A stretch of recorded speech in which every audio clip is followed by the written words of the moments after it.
Coming up in this issue of Marlborough magazine, it is said that it is better to give than it is to receive. We're going to take you to a store in the city that allows you to give as well as receive. If you think high school clubs are all about sports, plays, and concerts, you are wrong. We're going to take you on a journey with one of Assabet Valley High School's most unique clubs. Marlborough magazine is next.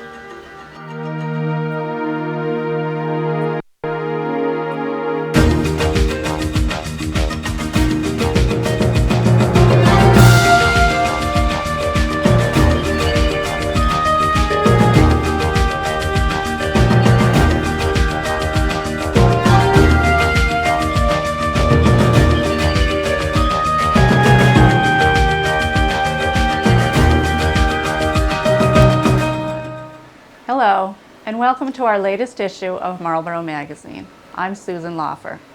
We have some terrific stories for you in this issue. Thanks to so many of you who have given us some great ideas for future stories. If you have any story ideas, please give us a call at 508-481-1373 or email us at marlboroughmagazine@yahoo.com. You can even be the writer, editor, or camera person for your story. Our first story deals with a new service that the city provides. It's the reverse 911 system. Someday, you may get a call from the Emergency Management Department. Pay close attention to this report by Dan Ginden so you will know what to do if you get a reverse 911 call. Do you ever go to the grocery store and find all the bottled water gone? How about the batteries? And those lines at the register, they rival those of opening day at Fenway Park. Well, then chances are good that the news has warned their viewers of the next great blizzard or another possible terrorist attack. This is the way our world works. News is available 24 hours a day, and the beast that feeds us the warnings of an emergency situation is not always so quick to tell us what to do. That is why Reverse 911 is such a welcomed and important part of our community. I think it's wonderful, number one. It's another tool in our toolbox. It allows us to at least notify the public, whether on a small scale or a large scale, of any type of event that happens within the city. And I think we are very happy on the fire department end of it to be able to access something like this. It's something that surrounding communities don't have except for Westboro. The potential uses for it are limitless almost. And in the event that we need to use this type of notification system, it's going to save countless man-hours or calls or manual calls or whatever to notify people of an incident. So we're very fortunate to have obtained the funding for that. Don Cuson worked hard to get that funding, and the mayor and the city council provided that funding for the system. So it's a very valuable asset to everyone in the community. If you are a statistical person, you know the chances are slim on getting a call that will give you life-saving instructions. That isn't the sole reason for instituting Reverse 911 in Marlborough. There doesn't have to be a life-threatening situation in order to use it. From the police standpoint, if we have a situation where we're looking for a missing child in an area, we may want to select a few streets or a few blocks in a certain area where we think the child may be, and enlist people's help in looking for the child. Or if we had a suspect who we felt was a dangerous suspect in an area, and we knew they were in a certain area, whether it was the result of some type of pursuit or they just committed a crime and we know they're in a certain area, we may want to notify people about that. Here's how it works. The system is on a computer. The operator selects an area from the city. The selection can range from one single street to the whole entire city. Next, the operator goes to the message base, where there are already pre-recorded messages. This is the test message, the area. So it tells you right here that it's already pre-programmed. This is a test of the new reverse 911 system in the city of Marlborough in your area. Thank you. If you have any questions, call me at 508-481-1933. Validate the information, and we should be able to send it off. Now the message makes its way to your home. Don Cuson, the Director of Emergency Management, has already been trying to work out all the bugs in the system. His messages have just been tests. Maybe you've received one and you've hung up on it because you don't have the time or the patience for this. Well, you might want to begin listening when you are called. Well, this isn't a telemarketing ploy or whatever. This is simply another piece of the puzzle that we're putting into emergency management, and it's going to allow us to access the public more readily. None of us like to think or talk about major disasters, but we all know they can happen. We also know that things happen in your neighborhood that you may want or need to know about. A lost child, a criminal on the run. Then again, maybe the message is just letting you know about roadway construction and has an alternate route for you to get to work. Either way, it may behoove you to listen to the message, if you get one. The phone is ringing. Maybe you want to answer it. You may think that Assabet Valley High School is your average high school. Well, how many average high schools have a robotics program? These kids don't spend their time using machines made by robots. They actually build the robots.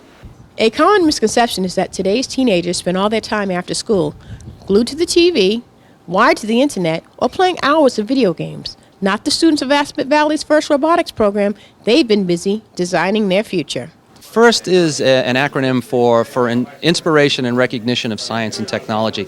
It's a way to get kids to understand, why do I take that science class? Why do I take that math class? Why do I take that physics class?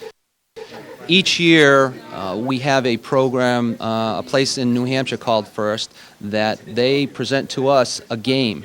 And they have us build a robot in a very short period of time, 6 weeks. Each year the game changes. That way no team has an advantage over another team. With the game changing every single year, all the rookie teams have the same, they're on the same level as the veteran teams, because it's a different game. The rules are pretty forward. There's a size constraint. Your robot can be no more than 30 by 36 by 5 feet high, is high. It can weigh no more than 130 pounds, not 130.1, 130 or less. You can only use the motors that come in the kit. Some of the motors that come in the kit are like drill motors, Van Door motors, seat motors, Fisher-Price motors, the little motors that your little kid rides around on that little buggy, they throw those in there.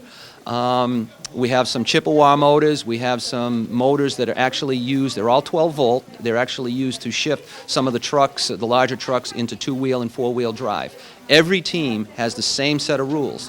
On top of that, you can only buy your material from a couple of companies. You can't just buy from anybody per se. You can only buy from MSC or Small Parts, and then on top of that, your robot can only cost so much. So it's very rule astringent. And with these constraints in place, the kids get to work with engineers throughout different sponsorships. We have different sponsors, as you could see back there. The engineers come in, they sit with the students, they go over the design work of what the robot should do based upon the game, and then they teach the kids some simple engineering principles.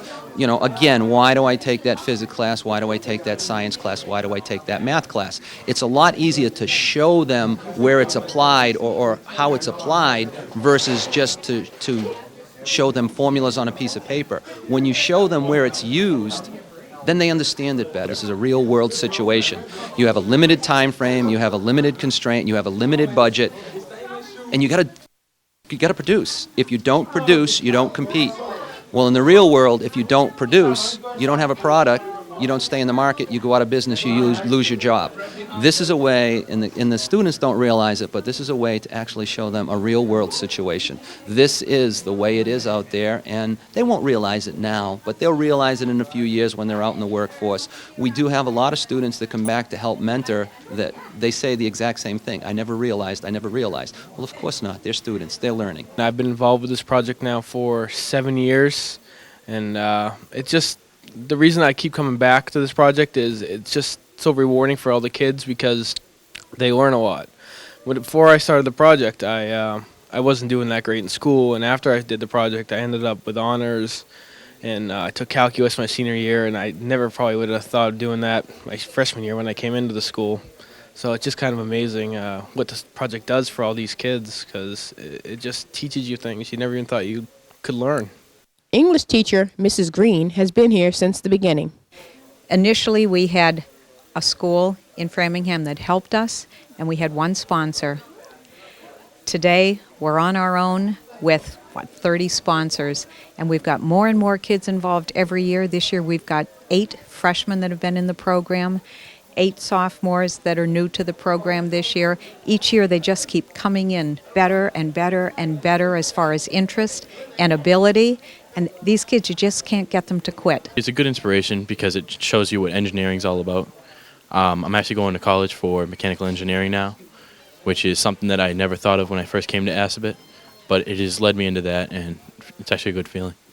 Well, to design it, we worked with the engineers, and they helped us a lot, but the students did most of the work. Basically, when we receive the goal of what we have to do, we always come at it as a whole team. We decide as a team what's the most important goal to accomplish in this, because usually in this project there's multiple things you can do, but if you try to do them all, you're not going to succeed. So we all decide what we want to do, and after we decide that, we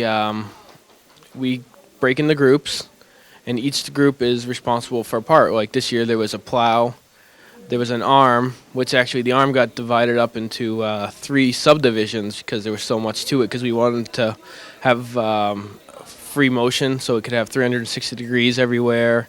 So the designers build it all on CAD, then it gets sent down to the machine shop where it all gets cut out, comes back up to this room for assembly, and then after it all gets in, the electrical wiring goes in and gets all the motors to run, because without that, not going to work. And then the programming comes in, and then the drivers practice driving. This year's game is called Stack Attack. This year's game requires robots to collect and stack plastic storage containers on their side of the playing field. Each match features 2 team alliances playing from diagonally opposite ends of the playing field. 29 containers will be positioned across the top of the center platform in the shape of a pyramid. The game begins with the robots from each of the 4 teams positioned in the alleys at each side of their center platform on the opposite side of the midfield from their drivers. The human players have 10 seconds to place 8 containers and exit the field. The robots then have 15 seconds to function autonomously. After the autonomous period, each robot is controlled by its driver for the remaining 1 minute and 45 seconds of the match. Each container on the team side of the field counts as 1 point. The final score is the result of multiplying the number of containers in the highest stack by the total number of containers in the alliance's scoring zone. An additional 25 points is awarded for each robot positioned on the top of the ramp platform at the end of the match. The alliance with the highest score wins the match. And our machines always work. We always come up with a quality piece of equipment that everybody else expects from us now, because that's what they tell us. They say, you guys, no matter where we are with our shirts, people spot us. One of the teachers here was at an automotive convention in Detroit, and somebody saw that he was from Assabet Valley, and they said, Aztecs, you guys always have a great machine. He said he wasn't even involved in it, but they knew the name, and that's what we like about it. None of this would be possible, of course, without fundraising. Here's a familiar face. I go out and beat the bushes and get money, in-kind donations, shipping paid for, whatever I can get from the local communities that are willing to help us make this program work. And that's pretty much my main function. I'm a math teacher here. Now and then I get involved with the math, involved with the robot, but for the most part, I'm the fundraiser. How difficult was it? Did people willingly donate? I'm sure you didn't have to shake the bushes too hard because it's kids. Or what does it take? Well, this year in particular, Roz, it was a little more difficult because, as you well know, the economy is not too good this year. I went back to all of our sponsors that we had last year. We had 24 of them last year. And actually, all of them who are still in business did come back. Many of them, however, said, gee, Sin, I gave you $1,000 last year. Can you take $100 this year? Or we did have, quite a few cuts, understandably. The best part was the fact that nobody said no. Nobody said no. However, to get the amount of money I needed, and we did drop back on our budget from last year. In fact, we canceled one of the regionals we'd planned this year just because the money's not there this year, and it would be financially irresponsible to try to do more than we could actually raise. But I went out to find more sponsors. So from the 24 last year, I think we have 37 sponsors this year, and we took money from anybody who'd give us money. But again, nobody said no. These kids come out of here so employable, so ready for college, so ready for the service. These kids have project management under their belts. They've got quality workmanship. Don't let it be my widget that broke down out there on the playing field. They know how to manage time and money. They're working under time, money, size, and weight constraints that you see in the real industry. So these kids are the cream of the crop. In Connecticut, they were the cream of the crop. The Aztecs placed first in the New England regional competition. Now it's on to the national competition, which will be held at the Astrodome in Houston, Texas. We'll let you know how they do. I'm Roz Baker for Marlborough Magazine. Thank you, Roz. How many stores have you walked into that allow you to not only make purchases at prices that are hard to beat, but also let you help give back to your community? No stores coming to mind? Then maybe you should head down to the Salvation Army thrift store with Sophie Burke. The Salvation Army thrift store goes by many names. Some people call it Sally's. Some people call it Sally's Boutique. But no matter what you call it, you're guaranteed to find a bargain. In this type of economy where every dollar really counts, people are finding that they can take $20 here and buy a complete outfit and more. And the bargains aren't the only thing to feel good about. You can also feel good about contributing to a charity. Net profits go towards a rehabilitation house in Worcester for people who are recovering from substance abuse. We've had people at the register saying, well, I spent $45, but I know this is going to a good cause, so I'm happy to do it. Nestled in the Marlborough Commons shopping center on Route 20, the store collects merchandise from residents of Marlborough, Sudbury, and surrounding towns. We process between 1,500 and 2,000 pieces of clothing that go out on the floor every day. In addition to the wide variety of clothing, the store also carries merchandise for the home. We also put out bric-a-brac, records, books, other type of items. The only thing we don't carry is furniture, large furniture, because we don't have room for it, believe it or not. Like the vast selection, customers run the gamut from professionals to children. There's something for everyone. In fact, some frugal thespians recently got in on the act. One Friday night we had 15 people from the drama club came in, and they bought outfits and tried them on while they were here. They were going out for dinner, so they tried them on and walked out with them. So we had a lot of fun watching them do that. I was curious to see how much I could have saved if I'd gone to this thrift store first before buying my new pair of shoes.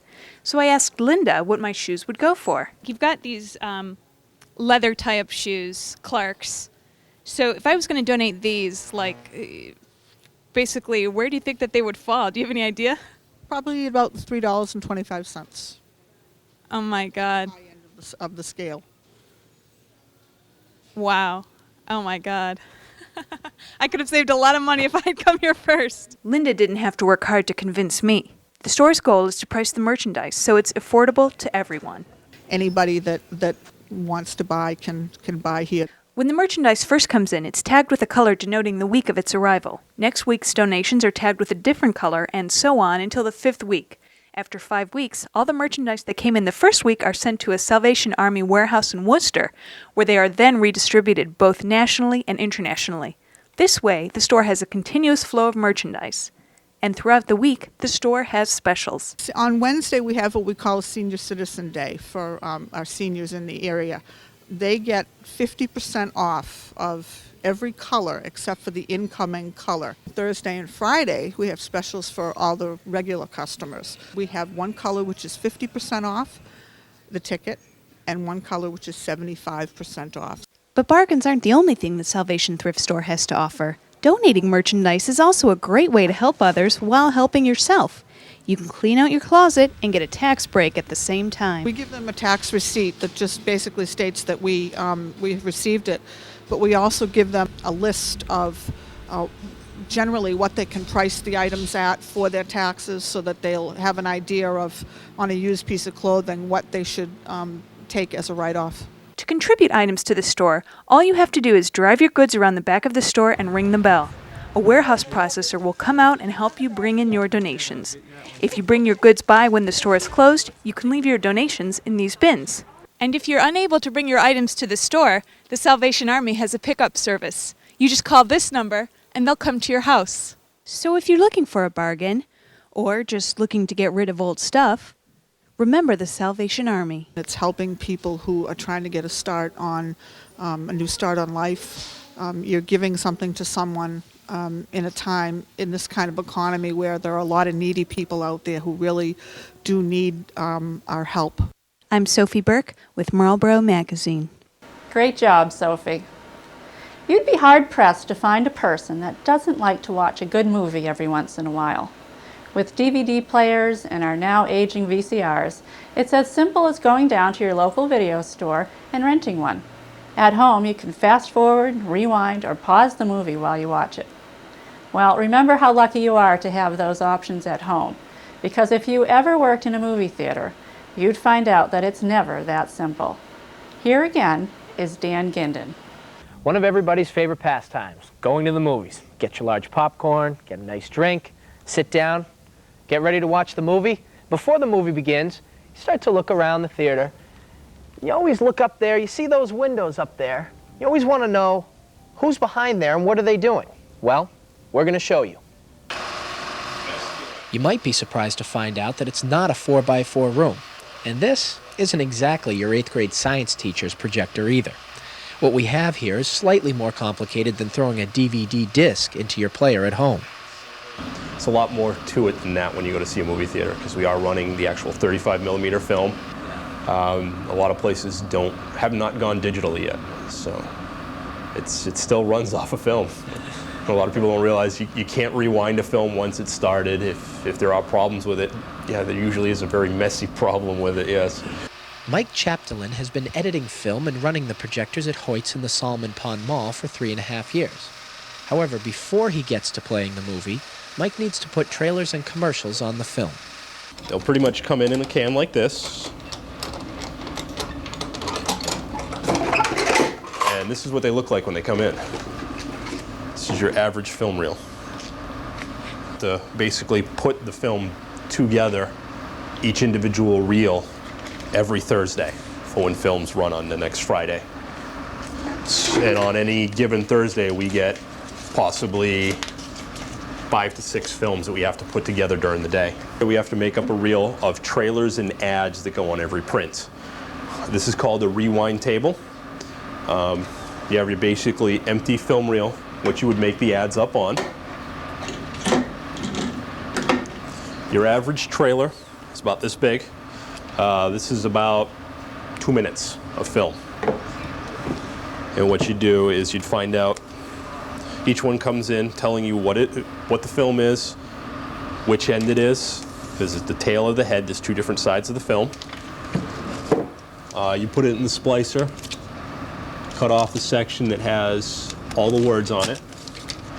So you get rid of all the stuff that you really don't need to see in the cinema. And then you would run it onto a reel to be made up with the movie. And as you look, you can see what the film actually looks like as it's being run on. On the film, you have 3 different types of soundtrack. You have this little section right in here, which is, in this section, you will see a straight line. That means there's no audio track. The next section, which is looks like a little black static snow, that's your Dolby Digital soundtrack. It reads it that way. And then the 2 green bands on the very end are your Sony Dynamic Digital sound. And that's how the sound runs through the projector and how the projector picks up the sound. You'd run it onto a reel, and then to attach the next trailer, you would do the same thing. You would cut it off, make sure you're cutting it at the right spot, and attach it.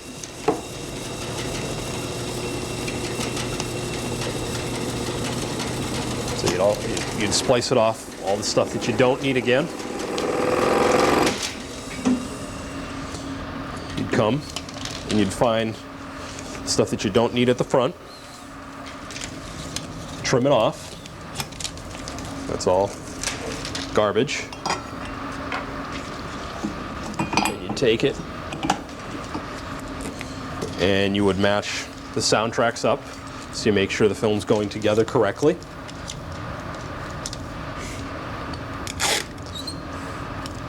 Piece of tape across. You'd cut the tape, turn it over, cut the tape again, And then basically that's how you would actually make up a film, trailers or anything along that lines that would be played on a film for that week. And you have to do that for each individual film. Now that the movie is ready to be shown to an audience, Mike goes from the editing room right to the projectors. Inside each projector is a very good-sized light bulb. It's a 3,000 watt xenon bulb. They're gas pressurized, so they are explosive when they get too much heat or temperature changes too much. They have fans to cool off the bulbs, and we have an exhaust fan that takes the heat up out of the building to keep the light bulb cooled down. The light will not turn on unless the door is shut completely.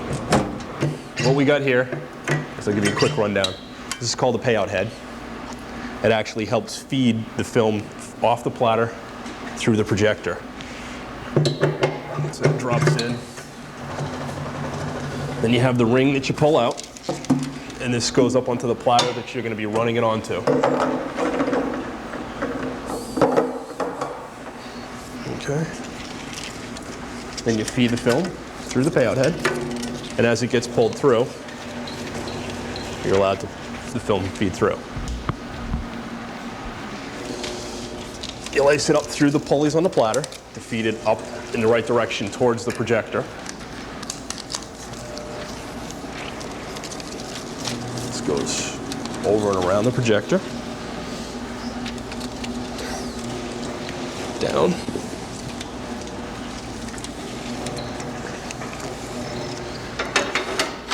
And this is how the print is going to be taken up for the next run of the day. It's going to lace through and actually lock onto this platter down here. And as it tightens up, the film will actually be wound back onto the platter for the next play. Now we go to lacing the projector.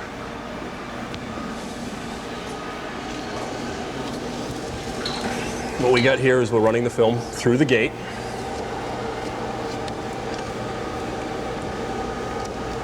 And this is how the picture gets shot to the screen. You're lacing it up through the sound. Right here is how the sound runs off the projector.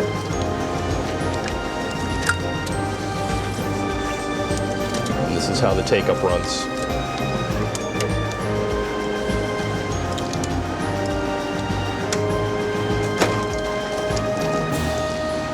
And we just motor it through to make sure everything's running correctly.